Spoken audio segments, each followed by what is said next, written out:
So welcome everyone to Meta Centre in cyberspace. I think people are joining in from really all around the world. So welcome to this very special event where we'll be talking today about gender identity, liberation and Buddhadharma, a very important topic. And we are so grateful for Venerable Damcho to join us today and offer this program for us. A bit about Venerable, if you don't know. So Venerable Damcho has a PhD in Sanskrit and Tibetan Buddhism with a dissertation on gender and ethics in narratives about early Buddhist nuns. Damcho co-founded and heads the Dhammadata community, and we've got some friends from that community who've joined us here today. And this is the community which is today the largest Spanish-speaking Dhamma community with a 7-year study program, online meditation halls and weekly YouTube talks on its Buddha channel, I should say. So if you're interested, please check that out. So for over a decade, Damcho has lived in community with a small group of other nuns, first training together in India and then teaching in Mexico. And now she lives with the other Dhammadata nuns in rural Virginia in the United States, where she continues teaching online while also writing a book on the 7-fold method for generating bodhicitta, exploring how it shifts when women are placed at the center of the practice. So I'm so interested to hear what Damcho has to say today. This is such an important topic and a good program for all of us. So we want to first start with inviting Damcho for meditation guidance and then for her talk for today as well. Thank you. Thanks very much, Tina, and also many thanks, Sinsen. It's nice to connect online. We've been exchanging emails for years now. Nice to meet you, Venerable. It's nice to meet you too, and I'm glad we could finally put something on all of our agendas. And I thought I would start with a little bit of meditation, if that's okay, just putting our body and mind back together again and giving ourselves a chance to arrive. So let's just make ourselves comfortable in our bodies.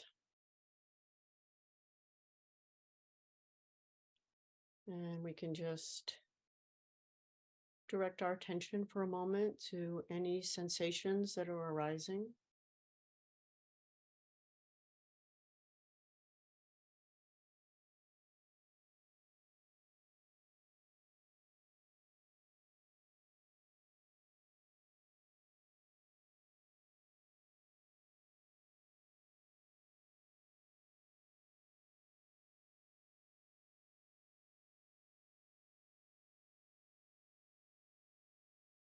We can also widen our awareness of our body and connect with its sense of weight on the cushion, on the seat, on the ground.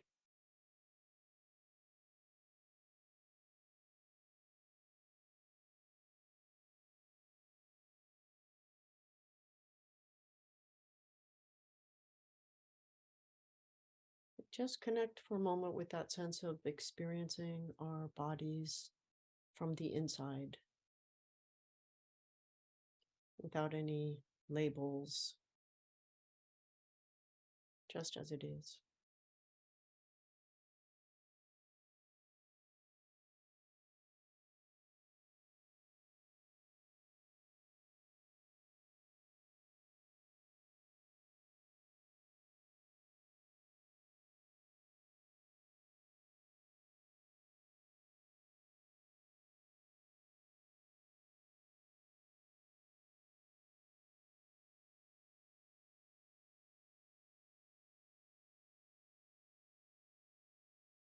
And we just shift our focus now to our heart and mind, our chitta,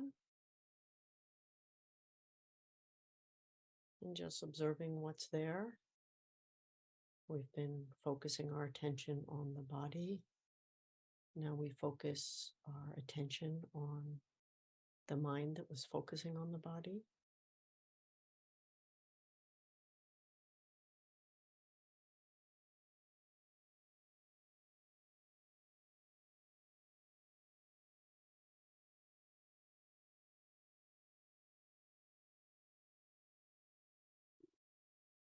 And just for a moment or two, experience the flow of mental events streaming one after the other, thoughts, sensations, emotions.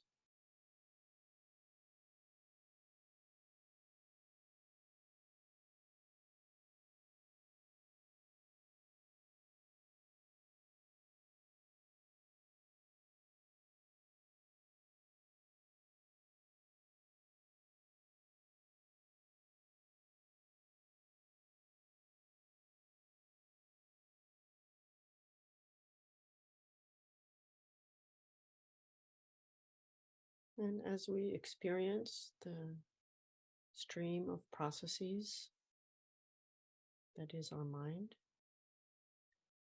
we can ask ourselves, what color is my mind?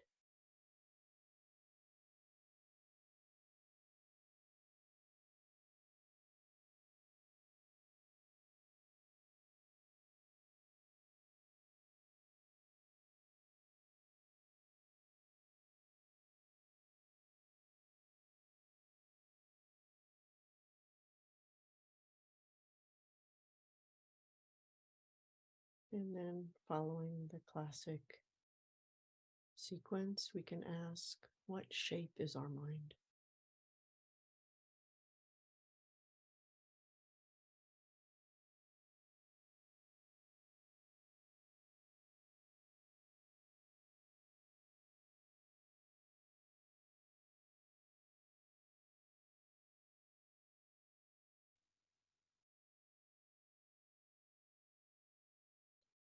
And to that, we can add the question, what gender is my mind?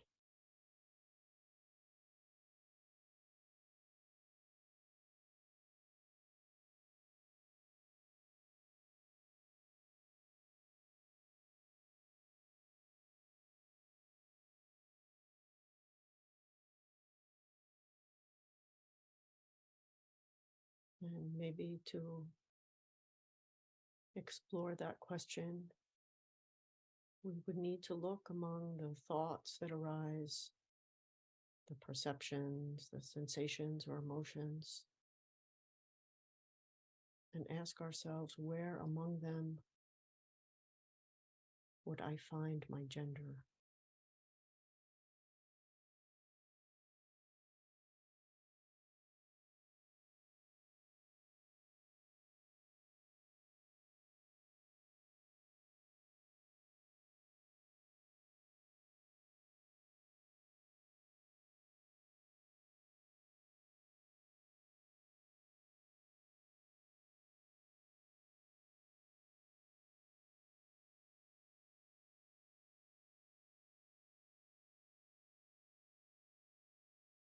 And then we can take the opportunity to ask ourselves,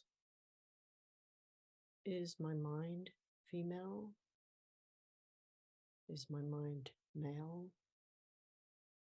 Is my mind non-binary? Is it beyond such categorization? Leaving aside the question of the sex assigned to our body, how do we identify a gender for our mind?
So those are some questions that we may not have that many opportunities to ask ourselves within a Buddhist context. There's a classic meditation. I wonder how many of you have been guided at some point in your careers as Buddhist in the meditation to ask what the color of your mind is. Meditation is looking for the self. What color is the mind? What shape is the mind? How many of you have done that meditation before? No one? Go ahead, nuns, raise your hand. I know you've done it. Okay. So within Tibetan Buddhism, it's a meditation that one comes across with some frequency as a way to start questioning what the self is and what we're actually, what we're talking about, what we're experiencing. As part of the process that we might identify as a fundamental concern of Buddhist practice, which is to examine, question, and dismantle our sense of self. And so I think we could describe, a central project, if not the project of Buddhism, a radical critique of our belief that we are who we think we are. Okay? A radical questioning that we are the self that is our unquestioned, automatically present sense of a self. Agreement? Does that sound like the Buddhism that you practice? Yes? Okay. So the question of personal identity is front and center in that exploration. We are invited to look at the ordinary identities that we have and see them as limitations, see them as not real, right? I just want to, since I can see everyone on one screen, I just want to get some feedback. Am I, yes? Okay, good. Thanks. So the exploration or the invitation that Buddhism gives us to really question all the ideas that we have about ourselves, including the idea that we are a self, is often presented in this way of, we don't see ourselves as something solid, we don't see ourselves as something separate, right? And understanding that the distinct identities that we might have in different contexts are not essential to who we are. Okay, am I reflecting back to you something that you are familiar with about Buddhism? I'm not too far out there. Okay. I don't want to start too far out there because we're going to shift a little bit out there. So I want to start somewhere that we can all be comfortable meeting. And so, the question of our gender identity really seems like it should be part of that conversation from the beginning. It's a fundamental idea that we have about who we are, right? And it's an idea that we have about who we are. And it's an idea that structures our experience, that structures our place in the world, that limits us or that defines us, that maybe tells us who we should be, that we then attempt to meet that or resist that. And when we look at this statement that something is an idea, it's, gender, and we hear this sometimes, like gender is just a construction, it's just an idea. But Buddhism is telling us that the power of ideas should not be underestimated. Well, the power of the mind in creating our reality. And when we look at the ideas that we have about ourselves that are shaping our personal and social realities, I think for any of us just on an ordinary level, it's very clear that gender is one of the identities that we have that is affecting our understanding of who we are, and that we are responding to, embracing, performing, rejecting, resisting, right, overturning, or embracing in some sense. And at the same time, we have these teachings in Buddhism that all of the fixed senses of ourself are illusory, and that the most fundamental ignorance that we have is that that is who we are, that we are this self that we cling to. And so we have this kind of interesting thing when we look at what happens in Buddhist communities, and maybe what also happens in our Buddhist practice, is that we have on the one hand these teachings in which the idea of self and, ideally our sense of self is radically destabilized. Personal identity is radically critiqued. And yet, types of persons are not challenged. The social categories that we see, and this is where I want to start to look at specific Buddhist teachings and practices, that social categories are left more or less stable. But the idea of the person who is living according to those categories is radically destabilized. Does this tension make sense to you? So, part of this is also just a question, what was the Buddha's critique? He was critiquing our ignorance. He was shedding light on fundamental ignorance that we have about ourselves. What was his position, or what was he doing in terms of collective sense of self, in terms of social categories? And I think if we look at the sutra tradition, we see again and again that the major social structure that the Buddha is focused on challenging was caste.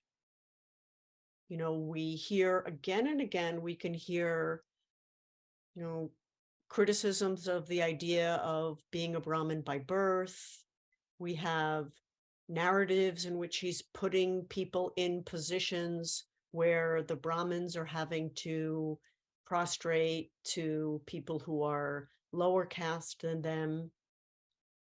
He's talking about, he's proposing a new idea of what a Brahmin is, that Brahmin is by character, Brahmin is by effort, Brahmin is by personal qualities, and not something that were simply handed by birth, right?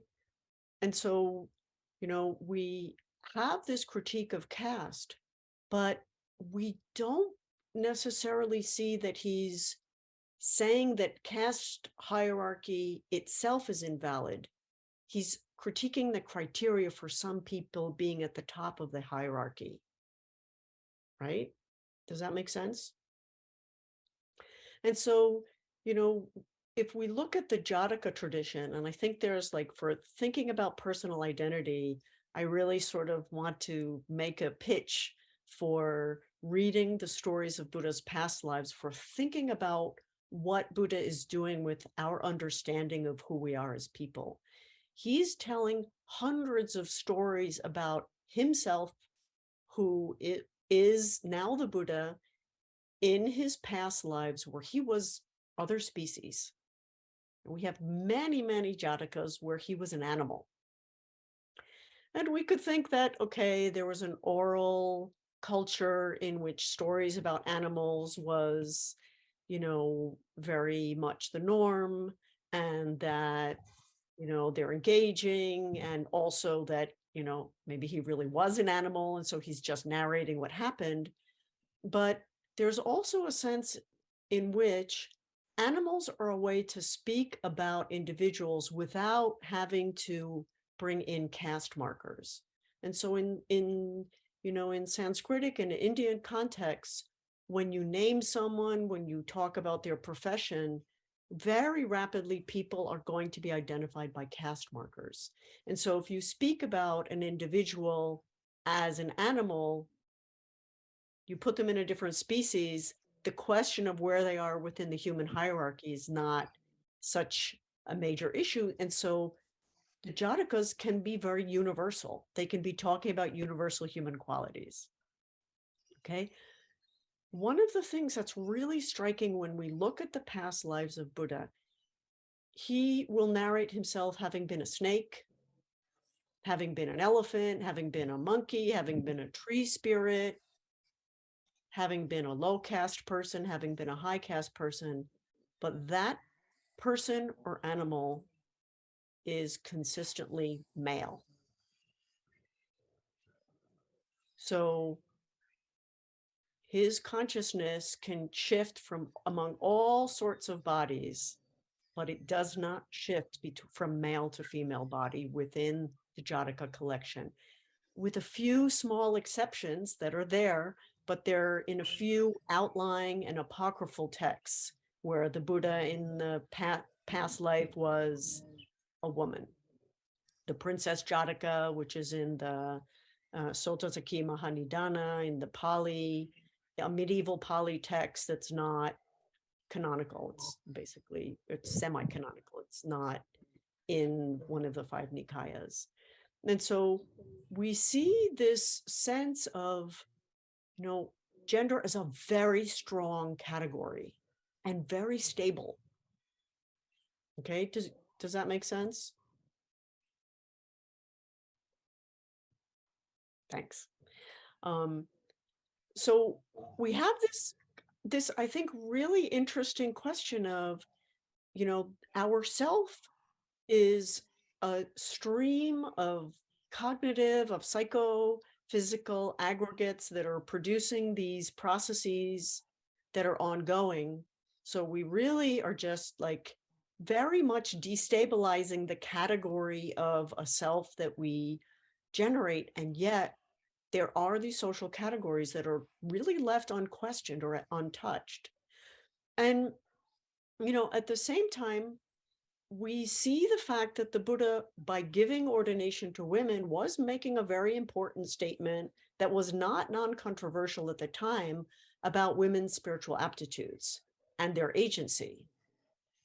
But in the end, he did not leave us with gender equality, and you can debate and, should debate whether the teachings in which the Bhikṣuṇī order is made subordinate to the Bhikṣu order through the 8 heavy dharmas and other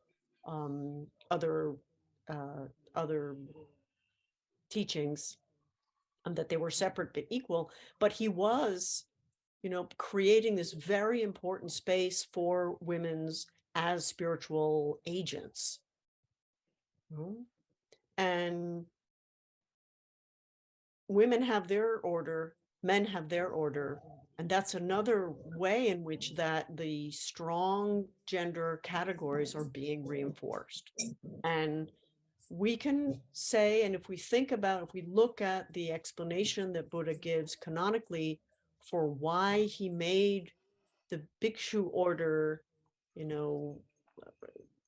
dominant over the Bhikṣuṇī order, the explanation that he gives is that society will not accept it otherwise, that society is not ready. He didn't say not ready. Maybe he intended it, but he didn't say it. But he was saying that, people will not accept it.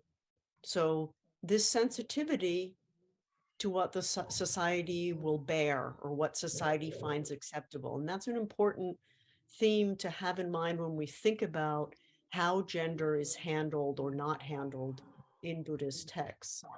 But within this the very stable categories of the male female order and the male monastic order and the female monastic order, we have these stories in the Vinaya.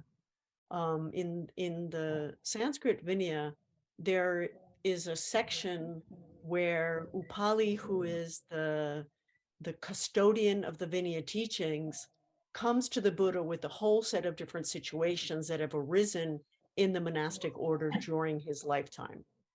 And in those stories, Upali is saying, well, there was a bhikṣu, and then he became a woman. And it's not a gender shift. It's a spontaneous sex change. The term is very specifically his reproductive organ changed, and he became a woman. What do we do with him? And the Buddha says, put him in the Bhikṣuṇī order. And Upali asks, do we need to do any, rituals, any ordination, anything? And the Buddha says, no, just put him there. That'll be fine. This same person then has another sex change, spontaneous sex change. And Upali asked the Buddha, what do we do with this person? And the Buddha says, no problem, put him, I'm not quoting literally, obviously, but very close paraphrase. The Buddha says, put him with the bhikṣu in the Bhikṣuṇī, or in the bhikṣu order. Do we need any ceremony? This was a person who was ordained first as a bhikṣu, then as a bhikṣuṇī, hasn't undergone the rites that are specific for women when they're receiving full ordination. And the person has been there, now put them back, does anything need to happen? No. And it goes on, and there are other stories. And so we have this very, clear awareness that not only is gender not actually that stable a category, but even sex is not that binary as, it is being handled. So back and forth between two binaries, but there's no discussion that, okay, this person is, maybe is in a different category, even though there is a very clear recognition of a group of possibilities that are not binary. And so, sometimes it's called the third sex, but actually within the Vinaya text, when we're ordained, there's a long series of questions which are very difficult to translate because we don't really have those are not categories that we have that are all, they're non-binary or they're non-conforming, maybe might be more precise. And so there is the recognition that, these are not the only options for gender identity. And yet we have these two monastic orders, and, people need to be put in one or the other. And so this is just something to observe as we're thinking about what's going on. How were these questions handled? How does gender identity appear in Buddhist communities and in Buddhist practices? Then we have Mahayana sutras, in which there are bodhisattvas who do also literally change their gender or sex, voluntarily. It's not a spontaneous thing that just happens. It's something that's done for teaching. We also have, one very well-known bodhisattva who is male in certain contexts within the Buddhist world and female in others. And a visual tradition for many important figures within Buddhism where, gender identity is not that obvious, or maybe we should say it's not marked very clearly as being one or the other of the two binaries that are otherwise very stable in the storytelling tradition, and within how monastic communities are formed. And so the example that I'm sure came to everyone's mind is Kuan Yin, or Kannon in Japan, who, there's been some very interesting and useful work thinking about, why did that happen? What was going on when that happened? What was the effect of Kuan Yin being represented as female in East Asian traditions? But then you also have if you're looking for images of Kuan Yin to put on your altar, every once in a while you'll find a Kuan Yin, some of the very, very, high quality artistic value that you see in museums, and it's very clearly, apparently very clearly marked as a female figure, and yet there'll be a mustache. And so there's, which, you might think, okay, so there's something that's a little bit non-conforming, but actually what's going on there often is that the temples who want to have an image of Kuan Yin also want to indicate to people, okay, yeah, Kuan Yin here is female, but he's really male. This is really a male bodhisattva. And you see that specifically in the high, the imperial temples, or the temples that have, very sort of high prestige value, that there's this reassertion of, where we want to put this figure of Kuan Yin. And among the different reasons that are given for why this could have happened, one very interesting one is the idea that, so Buddhism is explicitly, and again, using these two categories as if they were stable and dividing up qualities. So compassion is like male or female, wisdom is male or female, which is it? Wisdom is assigned a gender and compassion is assigned a gender. The gender in Indic context that compassion is assigned is male, and wisdom is assigned as female. But, in certain cultural contexts, compassion is just, if we're going to divide it up into male and female, it's just quite hard in some contexts to hand that quality off as male when it's being divided up. And so there's a suggestion that this was part of the reason for Kuan Yin. It's one of many suggestions, but it's an interesting one, why Kuan Yin was understood to be a manifestation that really much more logically would be in female form. And so, we have these moments where gender identity is maybe up for grabs, where maybe gender neutrality seems to be signaled or at least ambiguous. But then we also see the kind of sense of one or the other being preserved, the binary identity being preserved. And in the same Mahayana traditions that are producing the sutras and also the images of Kuan Yin, the underlying philosophy of non-duality is very, very good at critiquing binaries, right? That's its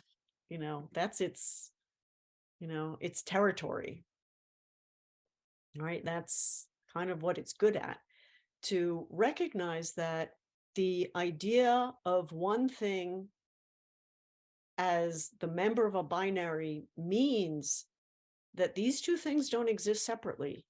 They are mutually constitutive, right? So there isn't any female without male, and there's no male without female, right?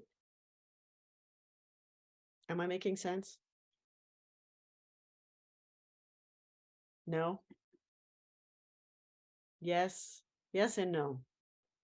Okay, so basic sort of non-dual philosophy, because I had one no, and I don't want to leave anyone behind. So basic non-dual philosophy. How do we know something is dark? Because we have an idea of light. If we had no idea of light, we wouldn't know something was dark. Okay, this is the very, very simple form of it. Transfer that over into male and female.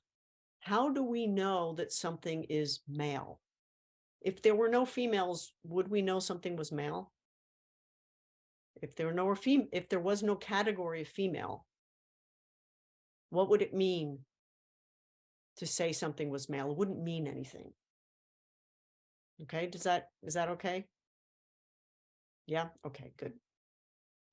And so we have these suggestions that Basic ignorance is the belief that something is in and of itself what it is without being related to anything else, right? That things, it's not relative. Our identities are not relative. That's ignorance in Buddhist terms. And part of saying there's no fixed separate self is saying that we always exist in a context. We always exist related or interconnected or interdependent on other things, right? And when we look at gender identity as one of the ways that we understand who we are, that is always something that's relative. We are always relating ourselves in terms of what we think we're not, right? Even non-binary is an identity that is in terms of what it's not. It is not binary, right? When you define it that way. And so the point of that is to say that, you know, dualistic thinking is like really creative, because every time we try to say we're not that, we are almost inevitably identifying ourselves in terms of what we're saying we're not. Okay, and that's how consciousness, ignorant or samsaric consciousness works according to Buddhist philosophy. Does this matter for us in our lives?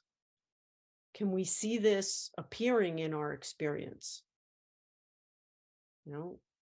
Are there situations that we can think of where we are forced to define ourselves in terms of not being something else?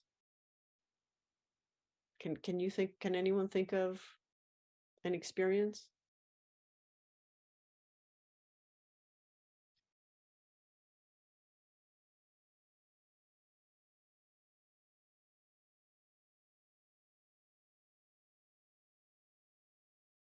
Are you all forcibly muted, or are you voluntarily muting yourselves?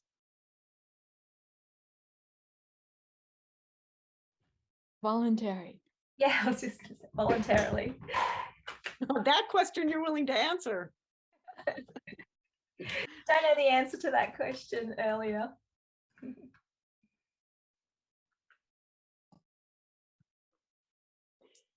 So, yes. I'm just thinking, when we label ourselves as anything, there's always a we're not the other. So if we're white, we're not a person of color. If we're old, we're not a young person. So there is always that measure against what we're not, isn't there? That's exactly right. And that is actually exactly the point. And bringing it into the area of race is a really important way to think about it, because it appears there as well. So everything that I'm saying about almost everything that I'm saying about gender identity, has its counterpart or could be said in terms of racial identities, right? They are constructed, and we use the other to define ourselves. And in Buddhist terms, this process of using the other in order to define ourselves is necessary, because ourselves isn't a fixed thing, right? It isn't anything. And we live in a world where we need to be something or someone, right? So finally, when we look at the flow of consciousness, when we look at our raw experience without putting names and labels on things, or if we're, really questioning the notions of self that Buddhist meditation is designed to get us to question, we come to a point where we see that there isn't any self, any fixed self that I could cling to here. And racial identities are one way that we start to tell ourselves who we are and what our place is in the world. And, so there's a very kind of famous and I think useful quote or question that James Baldwin, who's was a brilliant author and thinker around questions of race.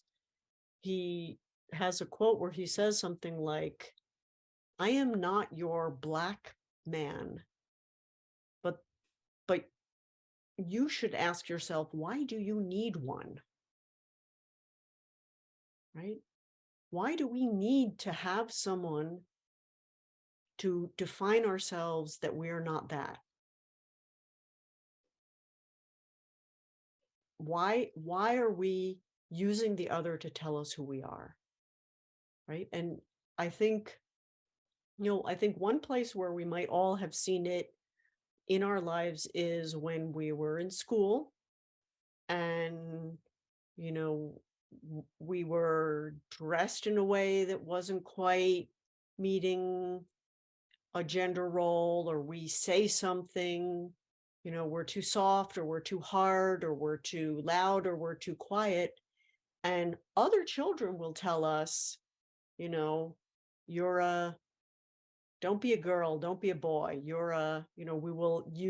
will be labeled with what we're other as a way to push us back into the category that we're supposed to be occupying. Is that a phenomenon that you can recognize? Hands got a big thumb right there.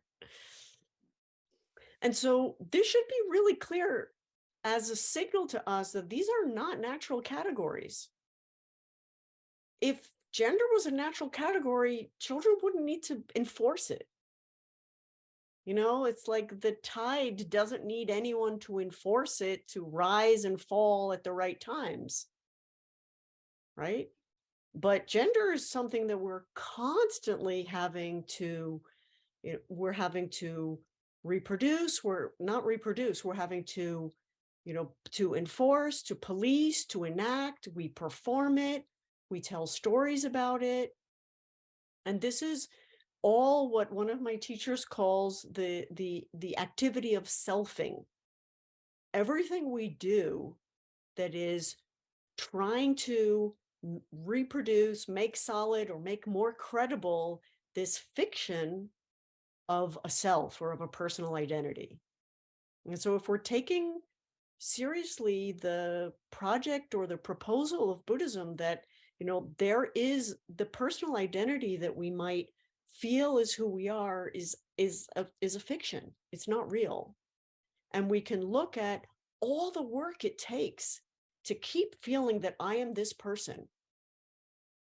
And gender is one of the major tools that we use for creating a self, for ourselves, and especially for others, right?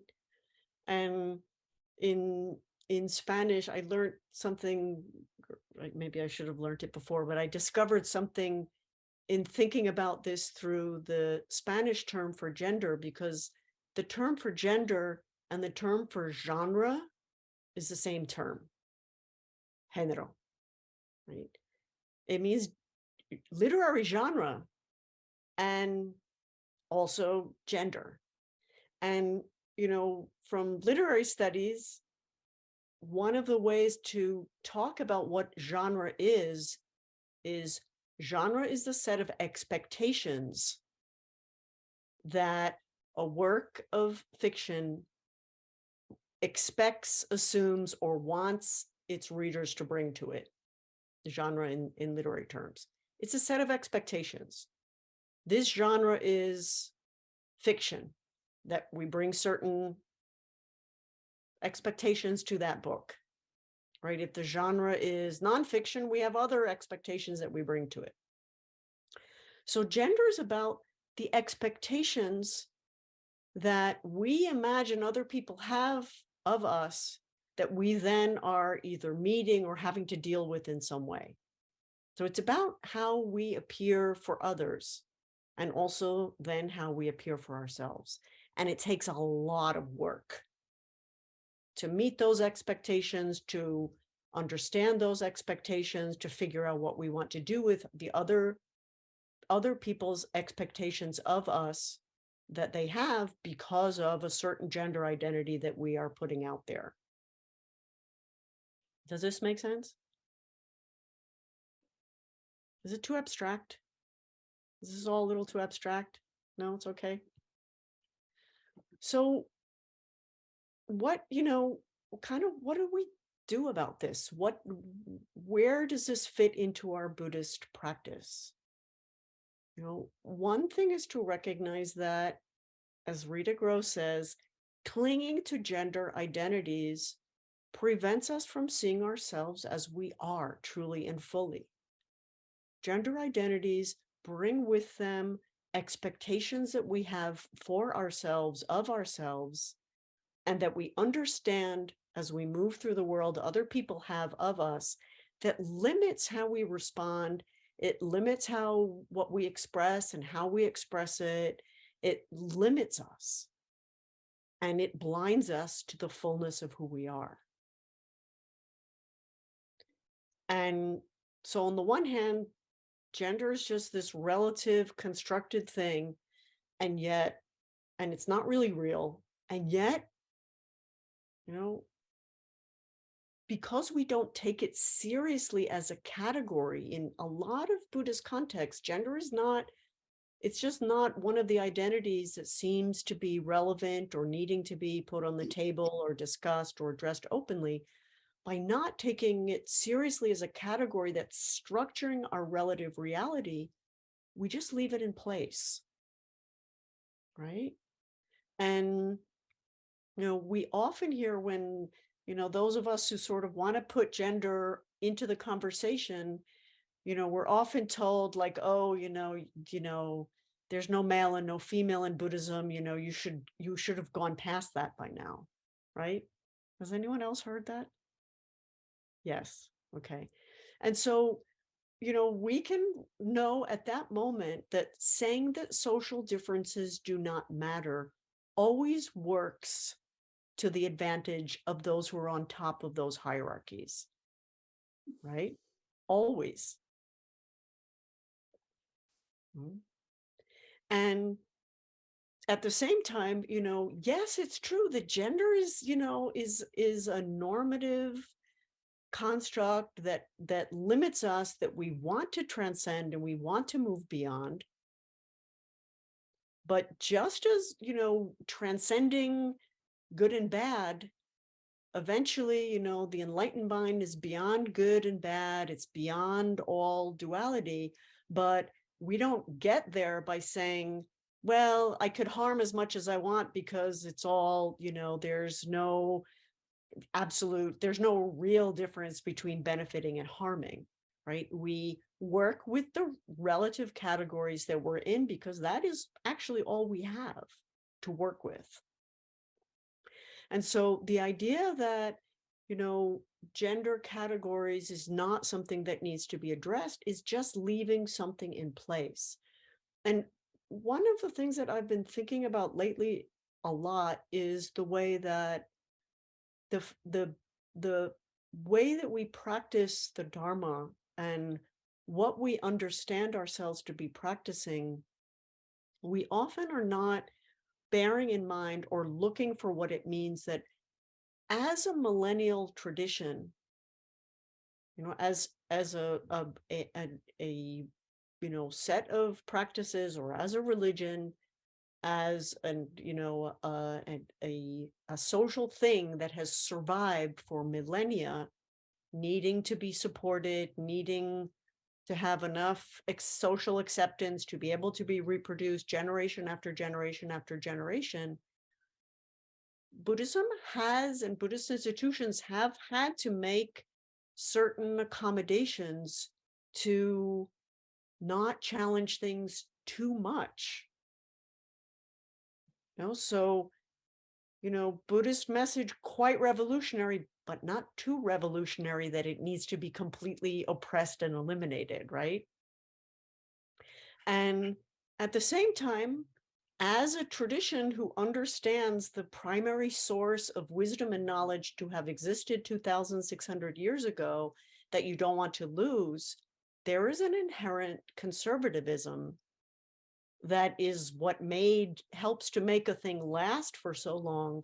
But that means that there is a social conservatism there that may not be what we expect when we encounter Buddhism, and it seems very liberatory, and it seems to be opening up lots of categories and inviting us to question things. And then at a certain point, we start to see there are some things that are not being questioned, that could be questioned, that if we took what Buddha was saying, what he was teaching, and we directed it towards certain social phenomena or social categories, we might really end up questioning very profoundly, but we're not necessarily doing that. And one example where I think that shows up is that when we think about Buddhism as a path of nonviolence, we in Buddhist communities, we usually are pretty good at thinking about individual violence and knowing that we don't want to commit acts of harm. And the acts of harm that we think about are primarily individual or personal. We're not thinking so much about structural violence, about racism, about gender inequity, about all the forms in which by imposing norms on people, we are actually limiting them, right?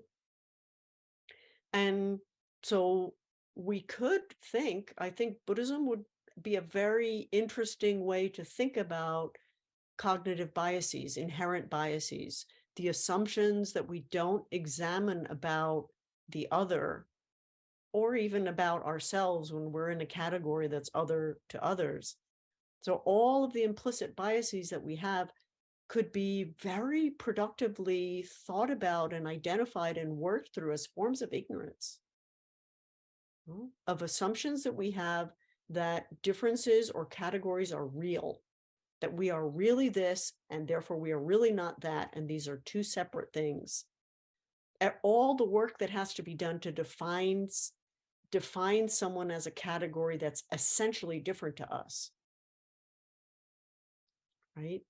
And so, the ability for Buddhist institutions to exist over such a long period of time has to do with the flexibility that Buddhism have to adapt to different cultural contexts, right? I mean, Buddhism could go into new territories, into new cultures, into new continents, and be able to adapt quite a bit.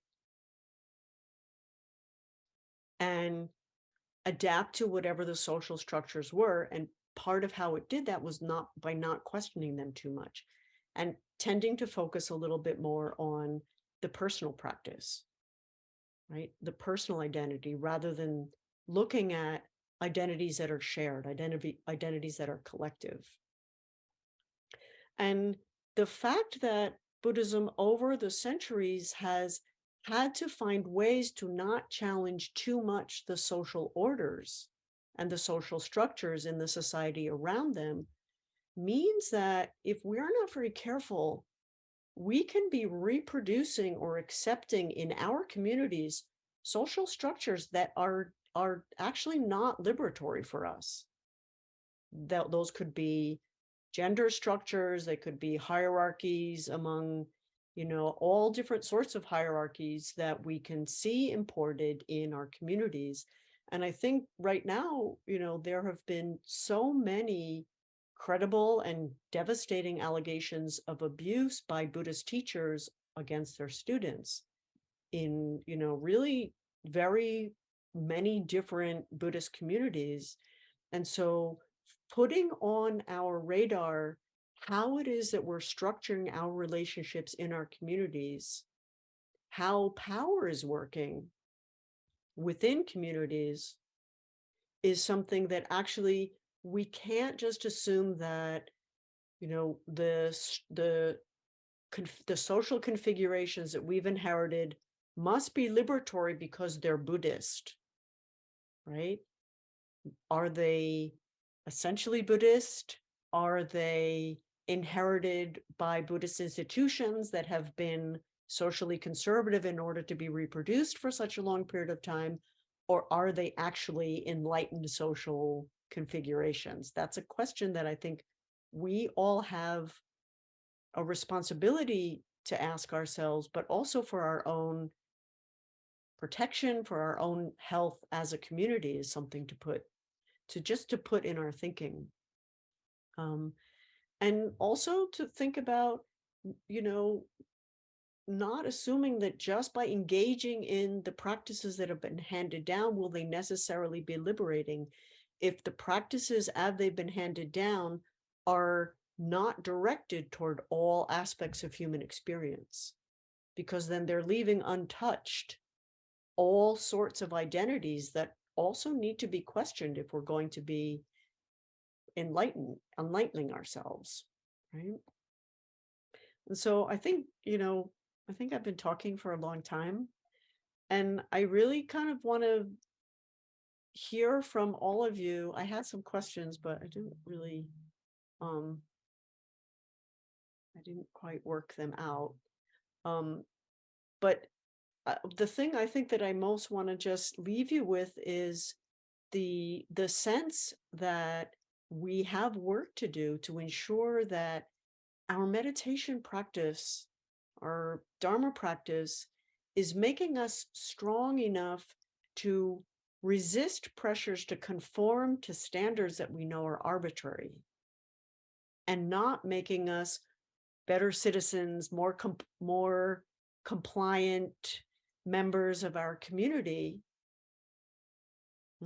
but rather giving us a strength to look at things and say with confidence that that's oppressive, that's in the interest of social structures that we don't wish to support. So I think I just want to leave it with that. And I would really just like to hear from all of you how that landed. And then, since it's not a huge group, I think,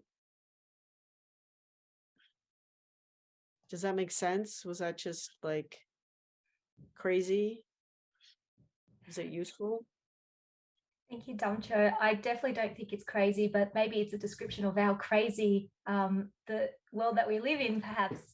But lots of very thought-provoking ideas and questions that you've raised. And certainly for me, I think it is something that allows me to reflect on perhaps some of the assumptions that myself and perhaps society has come in, and also the way that we see ourselves and others as well. I'll open up to the floor as well if anyone has any comments or questions. And if you feel like it, you could also pop it into the chat as well if you don't feel like unmuting yourself and speaking.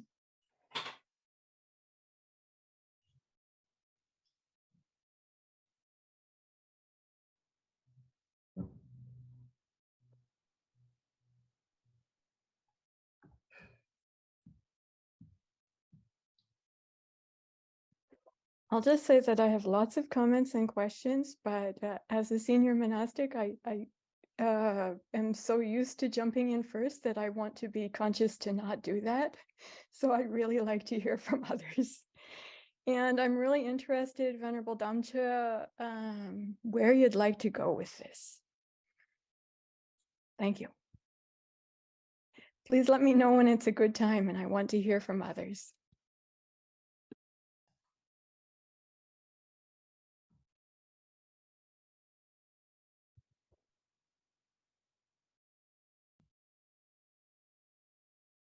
Well, Aya, oh no, we've got Glennie. Glennie, was that a hand up that you wanted to speak? Feel free to unmute yourself. Yeah, okay. Well, I'm just finding this whole concept and the way you phrased it rather exciting, because what it seems to suggest is that gender is a fluid thing, and that a person could be one gender and change to another gender. I mean, it's not even given that those genders exist. It's not a static thing. It doesn't have to be. I don't know what that's like for people who feel very firmly rooted in sort of femininity or masculinity, which I'm not. I'm sort of in the middle there anyway. So that's my point. Sorry, it's very vaguely put, but that's where I am with it at the moment, with this fluidity of gender that may change from time to time in a lifetime.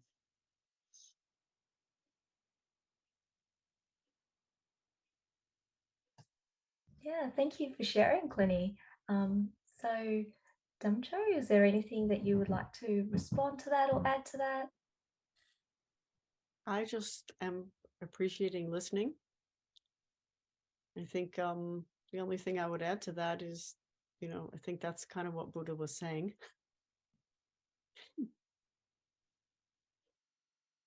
Thank you. And Ayataka, perhaps we can invite you to speak as well. You had some questions and comments. Oh, I've got so many questions and comments about this. These things that have been brought up have just been so enormous in terms of contemplation and studies and work over the years. And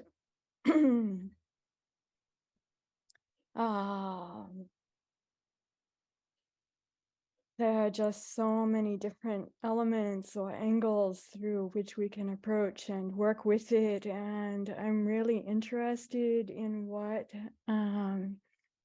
Venerable Damcho may be proposing, I suppose, in terms of the work. Because I heard at the end you're mentioning really like looking at the social structures that we have present in Buddhism and the tools that we have, using the tools that we have to see through those structures, deconstruct them in a way, and then also to realize and become conscious of ourselves, I suppose, as creators. And for me, this last part is really important. And it's actually been a big question over time. We see and we explain away so much in what's going on in Buddhism. We explain it by Buddhism's position within societies and adaptation and survival mechanisms within those societies. And yet Buddhism has been so enormous in so many of those cultures. I wonder like how much we're seeing ourselves really truly as creators and conscious creators. And Venerable Damcho, I think you might have been coming back to the question and the point, which can be such a powerful one for looking at and working with these things, about whether there appears to be harm or not, whether those structures and dynamics are causing or perpetuating systemic patterns of harming, or in another way of looking at it through another Buddhist lens, whether those structures are really serving for the upliftment and liberation. That is what my understanding is, that's the main purpose for all the structures that we have in Buddhism and all the traditions. It's all expedient means just for this. And so to really be seeing and understanding and working with the things in this regard. I don't know if you'd agree with the way I'm rephrasing what you've said or not. I'm interested in that. But I find these two angles especially important and empowering. And I think the last thing that I want to recognize as I was listening to you speak is you mentioned some things that also have been very much in my consciousness and studies, because I'm a preceptor or Pavatini Upajjhaya for Bhikkhuni ordination. And even now I'm going back to my advisor duties for ordinations going on in Bodh Gaya right now. just after this. And the Antarayika dhammas, the exam that comes for ordination that Venerable Damcho you mentioned, then, you know, I've worked with translating those words in that exam, and I've worked a lot with real live people on the ground who I know and care for and love, and who are my students and friends with regards to these exam questions and whether they're ordaining or not, and how they're going to feel about it, and whether it's a supportive and uplifting and empowering experience for them or not. And so, you know, many, many hours working both in theory and in live human interactions with these very texts, which are also legally, I mean, they're part of the legal structure for ordinations. And so as a preceptor, like, I feel like I have to look at that, or at least I can, and it behooves me to do so. I have this opportunity, and so how to work with it well. And for the ancient texts, our positioning may be different in some ways. Although your writing has been so important to me for the sake of women too, we spend a lot of time with the Therigatha and with Mahapajapati's verses, in which she mentions having been various, you know, having been a man or a woman in various roles in regards to the Buddha. So we recite that and read that so often. And other of the Theris in the polytext canon. And I think that perhaps gives us a different experience because we're looking at those texts so much, so often. And I just recognized, wow, when you do that, it's a whole different framing. The experience is different. It seems like we're living in the same Buddhist soup, and yet the flavor in different parts is really different. So I just wanted to recognize that, because from the standpoint of those texts, or the polytext Vinaya parallels in Parajika 1, which we all must study. I mean, all of us who are fully ordained bhikkhus and bhikkhunis, we share Parajika 1, and that's for us where the story of the gender change between bhikkhus and bhikkhunis comes in. That story that you told, which is, if not identical, almost the same, and it's like placed for everyone to study, not peripheral. And that very much lends to the idea, as does Mahapajapati's Therigatha verses, that there's something that we are ultimately not sexed or not gendered in a particular way. And also even that the status of being an upasampada, that is fully ordained, bhikkhu or bhikkhuni, bhikṣu or bhikṣuṇī, is also not sexed or gendered either, that it's something other than that, that can manifest in one or another or various forms, but that it's not essentially gendered or sexed. So thank you. I spoke long. Those are some thoughts and ideas. Thank you very much for your patient listening. Yeah, thank you so much. So rich. So what you're pointing out in the beginning, I think, is very much where I want to draw attention, which is there is this tension between a vision of us being not ultimately sexed and not ultimately gendered, and at the same time, this sense that the gender inequity or social hierarchies are left in place. And so exactly the fluidity that that you're pointing to, and that Glennie is also articulating, are absolutely there. And yet in the ordination ceremony, in the Mula Sarvastivada Vinaya, which is also now translated into English, there's a moment in the ordination that's described where there's this anxiety to be sure that the woman is biologically a woman. And there's a discussion of how to discreetly ensure that the, all the pieces that should be there and the pieces that should not be there to determine that that's a woman are actually there. So there's this intense concern with fixing sexual or gender identity, and at the same time, this acknowledgement that they are, not fixed and ultimately not significant. And so by, part of what I'm proposing is that we look at the fact that these two are happening in the same space, and we use the teachings on their non-fixedness as a way to really question very profoundly why we are leaving all of this untouched. And then the first question, I think it was the first question, there were a lot of questions there.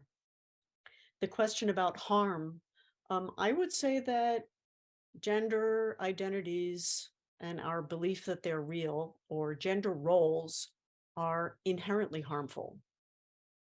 I would say that any normativity could be considered a form of violence, because in order for a person to, fully occupy what that their context or their culture tells them is their social role, they have to shut down, repress, de-emphasize parts of themselves, right?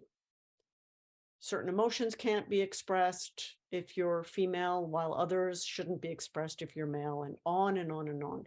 Certain personal qualities are not valued if you're trying to conform to certain gender roles. So I would say, this is where I am with this. I think that that if we are thinking deeply about what is harmful, that gender roles in and of themselves are harmful. So I would take it that far.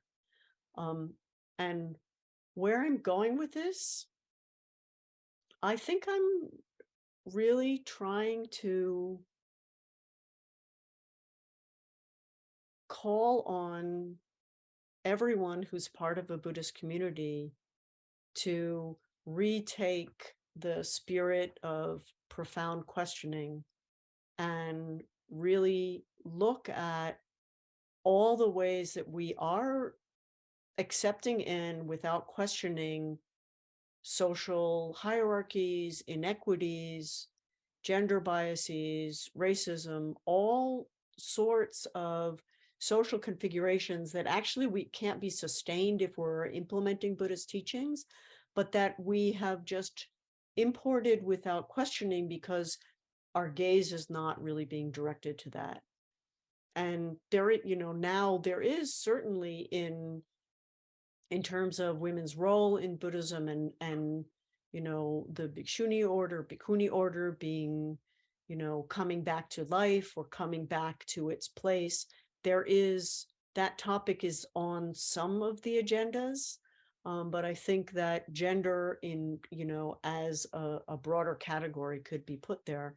And I also kind of think that the very argument that Buddha allowed institutionalized gender inequality, he put that in place, or the tradition tells us that he put it in place, and that's our received wisdom, because he was responding to the social cultures and customs and mores of the time. Look at our time. We're living in a time where that's not acceptable. And that same flexibility that we see in Buddhism adapting to different cultural contexts, in this cultural context, where the flexibility needs to be manifesting is in really looking again and questioning our willingness to reproduce inequalities that we know are going to, for the sake of the Buddhadharma, need to be dismantled, because people will not accept it going forward. So that's sort of where I'm going. Thanks for the reflections and the questions. Yeah, thank you. Thank you. And indeed, profound questioning. And I hope that that vision that you've spoken about at the beginning, that we can actually rise up and meet that.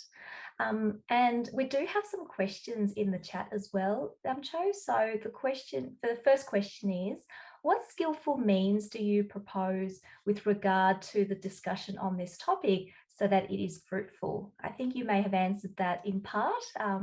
And if you have any other sharings, we'd love to hear it. Sinsen, can you tell me more about what you're thinking about in that question? I'll try my best to explain it so that it's not ambiguous. Please forgive me if it is. I was just thinking this is such a big topic of discussion that any possible resolution to the existing existential issue will probably not take place anytime soon. But at the same time, it is important to really discuss this because it is a problem. I'm just curious as to how we could probably have an effective discussion that may result in the outcome that we would like to see without causing too much tension. But at the same time, you mentioned that maybe if we just don't address it, it's just going to be left in the background. So, but at the same time, there's a lot of potential for tension to arise and conflict. And I don't know if I'm making sense. I don't know. Am I am I too vague? Yeah. But no. I mean, you know, what comes to my mind is that it is helpful to be very clear that gender roles and clinging to them is harmful for everyone, right? Everyone is limited by them. You know, people are limited by them in different ways, but this is not a question of, you know, there's a hierarchy and we want to invert the hierarchy, right? It's not taking away, you know, bringing the prestige from one side of the line to the other. It's really questioning the whole structure that is putting us in different boxes. So that's one way that I think that the conversation can be easier for people to listen to. But actually, I like, what do all of you think? I mean, I would assume that many of us are probably having these sorts of conversations in different places in our own communities. Has anyone else found anything that works, that doesn't work? Can we learn from each other how we've tried to have this be a topic of conversation? may I also add, maybe Venerable Damcho, that for example, I think it is changing. For instance, at the moment, I can see that there are retreat places that are beginning to really acknowledge the fact that we probably need to have a separate, like a third toilet, not just male, female, but a separate toilet for non-binary people. But also, so I believe it is changing. But it is also still challenging for a lot of the Buddhist institutions to be able to explain the need for that. And again, it is a challenge that is not going to be overcome easily. And it can also lead to a lot of frustration, and then maybe further tension and because it is frustrating sometimes for people to be able to have to explain again and again and again with the opposition that is almost inevitable. You know, maybe it's just a matter of time before that could change. But it is changing, so that's good news. that's something that I would like to acknowledge here. And Bante Akaliko has been doing a lot of really good work in the community that is really instrumental to that change to take place gradually. Thanks, Sinsin. And I think we saw Aya Tataloka's virtual hand go up. Yes, my virtual hand went up, and also I can't see everyone else on my screen. So if someone else's hand was up, I really want to give them a chance to go ahead. So I'd just like to say, in a way, in reply to Sinsin, and in a way, it's in reply to so many others, and myself in our contemporary situation. You know, here in Northern California, our local Spirit Rock Meditation Center has gone ahead with, you know, providing those toilets, as you said, and the application forms. Then a person can self-identify for whether online or in-person retreats, whatever they wish to have be their gender category. And this is something that has growing popularity, initiative, accessibility, and acceptability in our local area. And I just want to say, I'm not sure about the Dhammadatta community, but for our Dhammadharani community here, then it started as a Bhikkhunis community, and we've had more and more male or gender non-binary or trans people who are applying to come to visit us and stay with us, and also interested in exploring ordination. And so thinking about how to be welcoming and how to develop our facilities in a way that's supportive. I acknowledge we're so slow in from my perspective in doing what we can, in part due to just how much support comes in. That part is really important in terms of what we can develop with our facilities. But there's a wish to be, you know, welcoming and supportive, and then also to maintain the integrity of having a Bhikkhunis community. And you know, even that comes up into question over time. Shravasti Abbey to our north then has accepted male candidates for ordination, and I've also gone ahead with giving at least Anagarika precepts to male aspirants. And there's a question, would I give Samanera precepts? Can I give Samanera precepts? And then also for those who are gender non-binary, who can we ordain? And for those Antarayika dhammas, at least in the Pali text, there are 3 different categories. Now I'm going to get technical here, so excuse me, I'll try to be brief. But in the Pali text, for the Antarayika dhammas, or the exam that must be taken that Venerable Damcho was talking about, there are 3 different categories of them. 1, a person is definitely excluded and cannot legally be ordained. And if they are ordained, they're not really ordained. The second category is they can be ordained, but if they are, it's a minor fault, normally for the preceptor, sometimes for the group, and the teachers who are participating in the ordination. But the person who is ordained does not receive or inherit that fault. Their ordination for themselves is pure and perfect for themselves. And that fault is one that is confessable. And so in our tradition, we practice confession with the precepts according to the Vinaya texts. And so I do that. We do that. I have ordained more women in a year than is allowed, or than in 2 years than is allowed in the Pali text, but the ordination is legal and I confess it afterwards. And I do that because I weigh, in a way, I don't want to break any small precepts, but in another way, it seems like, what is Buddhism for? And if we're able to support these people and enable them, isn't that what it's for, rather than hindering them? And so I come back to these very simple and basic things.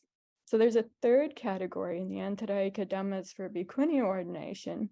I mentioned 2 of them already. This is number 3. Number 3 is where we find some of the points that Venerable Damcho is mentioning. Fine points about anatomy, where there's actually no fault. And so they're there in the Antarayika dhammas, but if the person answers incorrectly, the ordination is legal and there's no fault to anyone. And this is the place that I've started utilizing more and more. If I feel like it's not a situation where the candidate is somebody who's there for all the wrong reasons and is going to harm Buddhism, but they're a highly dedicated practitioner who's shown their ability to grow in the path, I think they're worthy of supporting. And their bodily situation is there on this list, but there is no fault. The ordination is legal according to the polytext structure.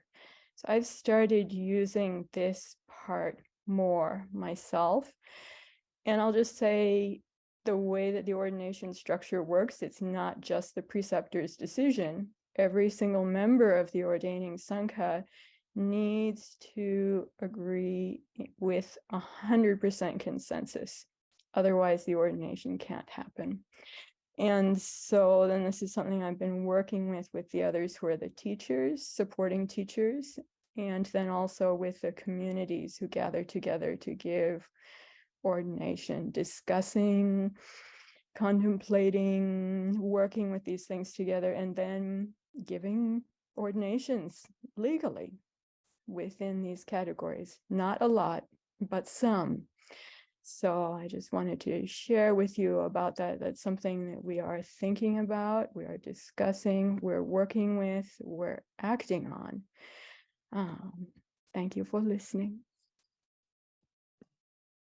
That's amazing, Aya. Thank you so much for sharing and doing that for the community. And I think that answers in part also Sin's question, the second question that he raised, which is how can we ensure that all members of the society, regardless of gender roles, have equal opportunity to ordain if they wish to? So that's a really important question, Sin. And Damcho, I can see you have muted yourself. Is there anything else you want to add to that? No, I'm just kind of muting and unmuting for no particular reason. No, I just want to say that's just amazing and wonderful, and I, dedicate all of the merit that I can muster for there to be a unanimous consensus and to be able to go ahead with those ordinations.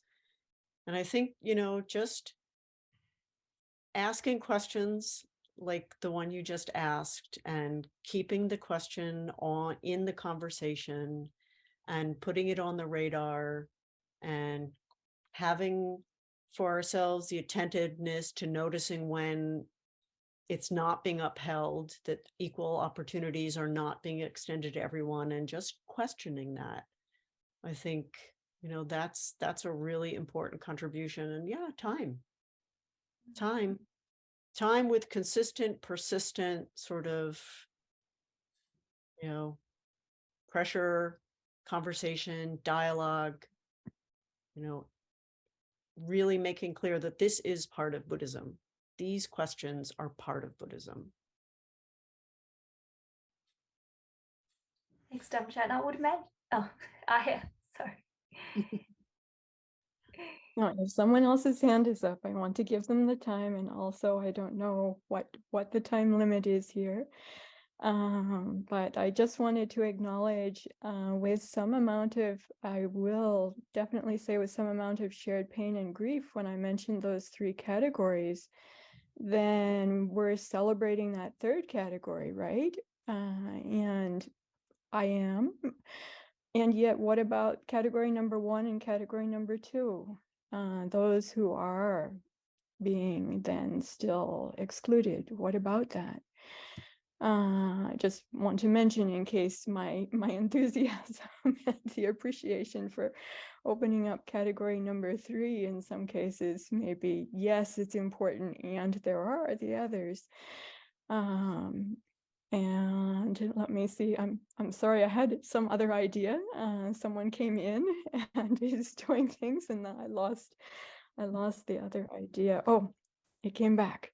So Venerable Damcho, I would really like to see going ahead, having more discussions where those who are working with the ancient texts in the different traditions, which are considered to be legalistic, and to give ordinations legally, I feel like per the Vinaya traditions, we have to look at and consider these things. I would love to have some inter-traditional conversations that are private and or public about this to really raise awareness and for all of our like growth and understanding. So I just want to put that out there because I'd really like to see that happen, and I would be happy as much as I can to be a part of that. That's to contribute. There's been just so much study and learning in these regards, and to utilize it for our greater benefit. So I'm thinking about how we can do that individually and how we can do that together. So just want to put it out. I'm interested in such opportunities and possibilities. Thank you. So it sounds to me like possibilities and opportunities is a good place to stop. It sounds like a much needed dialogue as well. And certainly some of the communities I'm thinking about earlier, Jataka mentioned about structures and traditions, and certainly there are still some structures and traditions which are hard to break. And in some communities, it's good to see that there is this change, and it will be great if we can continue that change. But I can imagine that there would be some pushback from some traditions, some communities who aren't ready. So Venerable Damcho, in your talk, you talked about how even though the Buddha didn't say those words, but perhaps in his time, his society wasn't quite ready, and there may still be some societies now and some communities, some even more insular kind of communities who aren't ready. Is there any suggestion from anyone in the group about if there are people in those particular communities where the gender roles are still quite fixed, unfortunately, what ways we can bring up this question, or ways that we could do it in a skillful way to make that change?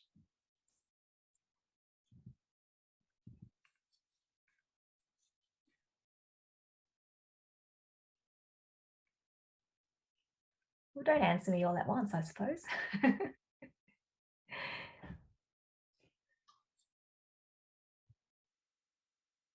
I'm really interested to hear from Anne. If you have anything to say, I see you here, Anne, and you haven't said anything. Is there anything you would like to share? I don't know if there's time, but I know you've been working a lot with these things. Yeah, thank you. Well, I just wanted to say that thank you so much for the talk, Venerable Damcho, and for the offering the Metta Center. I think that as we struggle with how do we have these conversations in more traditional communities, I think it's also important to remember that it's really important for other communities that really do need this affirmation.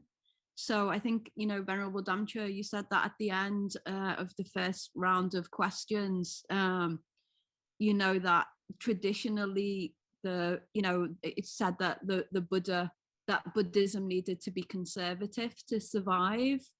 But now I think there is a real need for many people to have these conversations, or they won't stay with the Dharma. So I think we should think about everyone, that there's going to be some people that might be challenged by these conversations, but there's also a lot of people that are nourished by these conversations, and those people deserve these conversations as well. So I think it's just good to hold, the wide range of practitioners.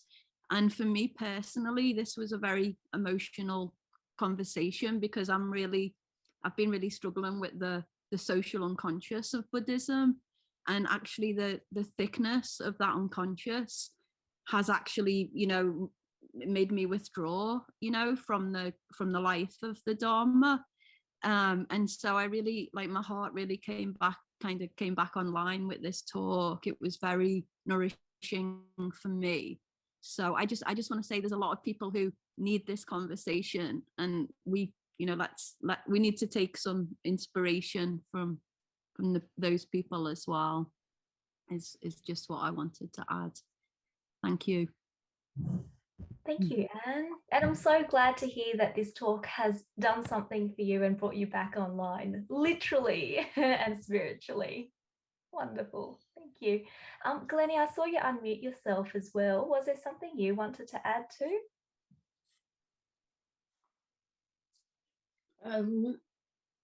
Yeah, it's probably very obvious, really, but it's just about communication, isn't it? And understanding the concerns of people who are concerned about moving in this direction, and what they're seeing and understanding and fearful of, and just taking that into the equation, really. That's all. Yeah. And fear is going to be a big thing, especially when it comes to the uncertainty of what may happen and the change and possible change. Yeah. And I do note the time, but there's one question in the chat, and I'd like to ask this of the group. So the question is, for me, gender identity can be like an aggregate of clinging. Can or should clinging to gender identity be a sakyaditi and a barrier to stream entry? Sakayaditi, apologies, yeah.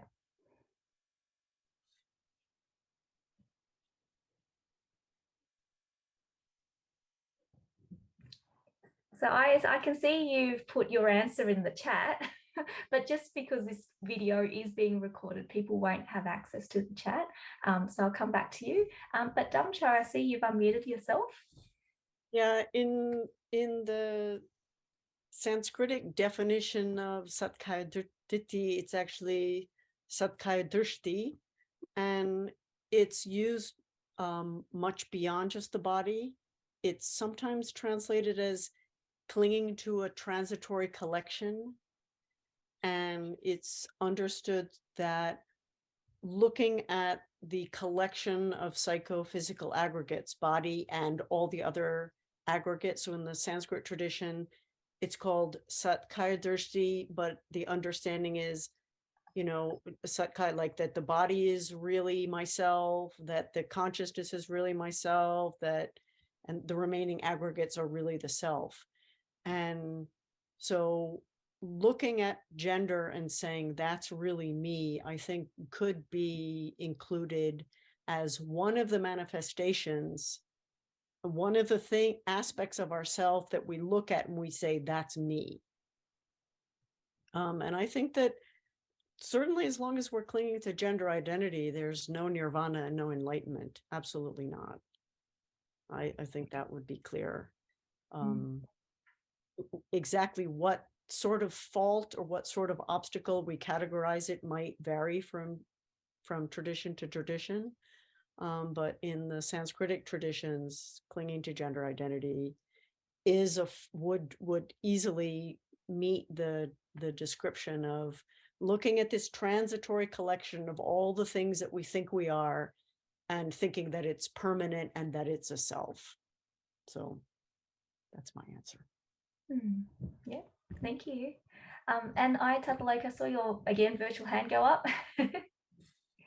Yes, in response to this, I'm not very well studied in the Sanskritic traditions, but I'd say for what I've learned within the context of the Pali text, canonical and commentarial and contemporary traditions, with regards to stream entry, the level of identity views that must open up for stream entry does include the belief that I am this body, and then also particular kinds of attachments to rites and rituals, which would be kind of separate category.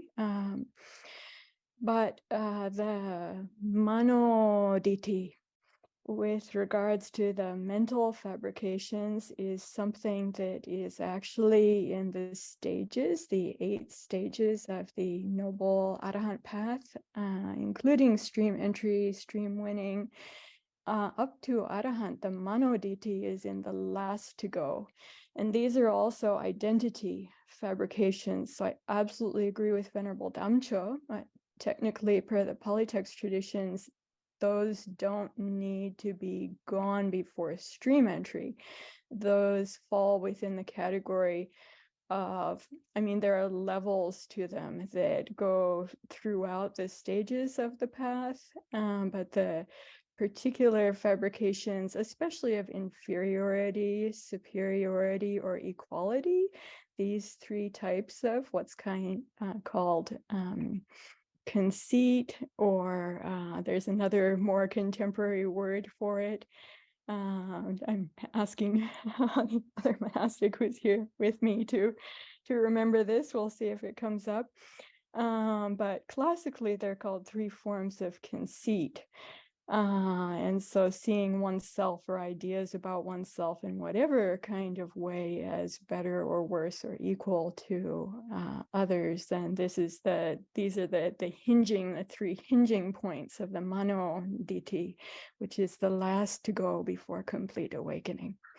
And so many kinds of fabrications of self. As Venerable Damcho so rightly said, they all exist in relationship to one another, not only in a binary, but in the early Buddhist teachings, it's actually in a trinary in a way. I mean, there are the 2 sides to it, but the 3rd side that hinges on the 2 others is of equality. So inferiority, superiority, and equality, they all exist codependent upon one another. And those pins need to get pulled out for the thing to fall apart in the opening and the freedom that's being talked about there.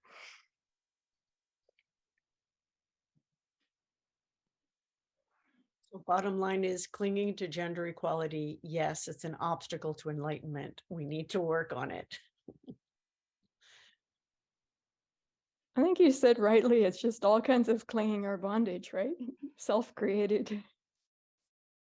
But I think it's useful to point out clinging to gender identity because it is so intimate and it is so unexamined that it gets left out of our questioning, and therefore it just continues to operate. So, saying clinging to gender identity specifically draws our attention to one of the main forms of ignorance or main forms of clinging that we need to address, that is so easy to appear natural, stable, and outside of the conversation. This was really fun. Thank you all so much for all your reflections. It's been great hearing from most of you. I've heard from most of you. And I just want to, again, thank Sinsin so much for that persistence over so many years of me saying, well, no, I really can't. No, sorry, too busy. No, sorry, I'm really too busy. Thank you, Sinsin. Thank you so much, Venerable Damcho. And yes, I hope to be able to see you again in the future. Me too. I would love that. I really enjoyed the time together, and it's just really beautiful to have this be the conversation that people want to have. Yeah, thank you so much, Damcho, for everything today and all that you do. And thank you to everyone who has participated today. I really enjoyed the discussions, very important conversations, and I hope that we can continue these conversations into the future as well. So thank you again. Venerable Damcho, can I invite you for a closing, however you wish to close the session today? Yeah, I would like to take contact. I'm sorry, I'm speaking half the time. I think I'm translating from Spanish. It's very hard for me to find my rhythm in English because I almost never teach in English. I just it's been a very odd experience because I keep thinking of I'm used to saying these things in this context in Spanish. So take contact is how you would say it, tomar contacto, take contact, which is just the touch back. Okay, that's a very kind of thing to say in English, right? Touch back to the original motivation that we might have had, a sense of curiosity, a sense of wanting to be real about our Dharma practice, wanting to include all aspects of human experience in our practice and in our questioning.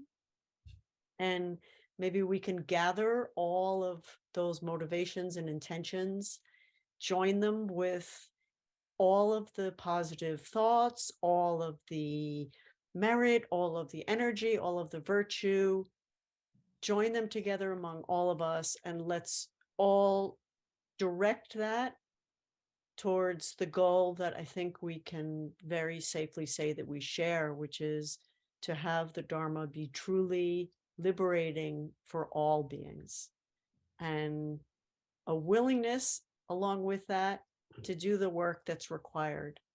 And may, through this time that we shared together and the energy that we generated collectively, may there be collective fruits for everyone. Sadhu, sadhu, sadhu, anumodami. Thank you, Venerable Damcho. Thank you, everyone. I hope you have a great time for whatever the rest of your day brings for you. And I hope we have more of these conversations in the future as well. Thank you all. You too. Thank you so much. It was really beautiful seeing you all. Thank you.